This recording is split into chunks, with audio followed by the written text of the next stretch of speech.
আমার কাছে ভিডিও আছে ওর নেতৃত্বে এন্ড আমাদের উপজেলা চেয়ারম্যান সালাউদ্দিন টিপু ওর বাসা ছাদের উপর থেকে আমার ভাইদের উপর গুলি চালাচ্ছে। আমাদের স্কুলের 12 জন শিক্ষার্থীকে তারা নির্মমভাবে খুন করে। তার হাতে আমাদের সাধারণ ছাত্রদের রক্ত লেগে আছে। তাকে আমরা আইনের সর্বোচ্চ পর্যায়ে দেখতে চাই, তার ফাঁসি দেখতে চাই। থেকে ধরছে, এখন আর্মির জন্য অপেক্ষা করতেছে, সে এখন আল্লাহ আল্লাহ করতেছে। হয় ডাকো, মনে মনে ডাকো আজকে।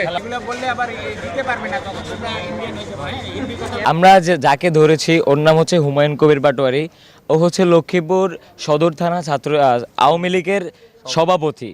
তো আমাদের বৈষম্য বিরোধী ছাত্র আন্দোলনের সময় মেবি 18 তারিখে মেবি ওর নেতৃত্বে এন্ড আমাদের উপজেলা চেয়ারম্যান সালাউদ্দিন টিপু ওর বাসা ছাদের উপর থেকে আমার ভাইদের উপর গুলি চালাচ্ছে। ওখানে আমার কাছে ভিডিও আছে।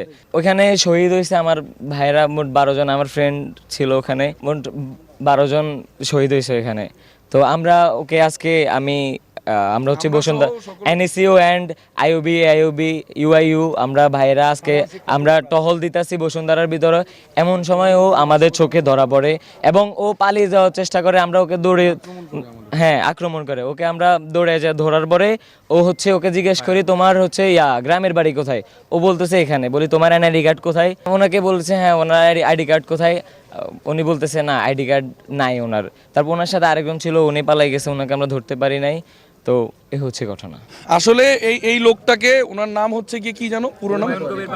হুমায়ুন কবির পাটোয়ারি। ওনাকে বসুন্ধরা আবাসিকে এই যে সাধারণ যে ছাত্রছাত্রী নর্থ সাউথ আইওবি সহ সম্মিলিত যে 5টা ইউনিভার্সিটি স্টুডেন্টরা এখানে থাকে, এরা সকলে এখানে রাতে পেট্রোলিং করার সময় তাকে এখান থেকে ধরার পরে হচ্ছে গিয়ে তাকে সবাই জিজ্ঞাসাবাদ করে।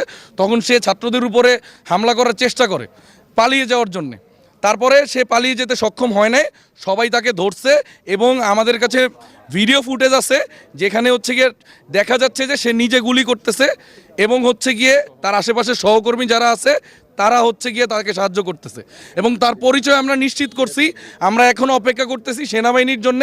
আমাদের ছাত্র সমাজ বসুন্ধরা আবাসিকের যারা আছে এরা সকলে মিলে আমরা পুলিশের কাছে আইনি ব্যবস্থার জন্য এটা হ্যান্ড ওভার করবে এবং আমরা আসলে সবার প্রতি আহ্বান জানাই, সরকারের প্রতি আহ্বান জানাই যাতে সরকার তার দ্রুত শাস্তির ব্যবস্থা করে এবং হচ্ছে গিয়ে ওনার বিষয়ে আরো যাতে তদন্ত করে। এই হুমায়ুন কবির পাটোয়ারি সাধারণ ছাত্রদের উপরে 4 তারিখে যখন আওয়ামী লীগ মাঠে ঘোষণা দিয়ে নেমেছিল আমাদের সাধারণ শিক্ষার্থীদের উপর, বিশেষত সামাদ স্কুলের 12 জন শিক্ষার্থীকে তারা নির্মমভাবে খুন করে। আমাদের প্রশাসনের কাছে আমার বিনীত অনুরোধ, এই খুনিকে অবিলম্বে বিচারের আওতায়, আজকে তার নামে লক্ষ্মীপুর থানা মামলাও হয়েছে, তাকে অবিলম্বে বিচারের আওতায় এনে তার সর্বোচ্চ শাস্তি যেন নিশ্চিত করা হয়। এটা সাধারণ শিক্ষার্থীদের পক্ষ থেকে আমাদের দাবি এবং তাকে অবিলম্বে যেন বিচারের কাঠগড়ায় দাঁড় করানো হয়। তার বিরুদ্ধে সর্বোচ্চ শাস্তি, তার ফাঁসি চাই সাধারণ শিক্ষার্থীরা, কারণ তার হাতে আমাদের সাধারণ ছাত্রদের রক্ত লেগে আছে। তাকে আমরা আইনের সর্বোচ্চ পর্যায়ে দেখতে চাই, তার ফাঁসি দেখতে চাই।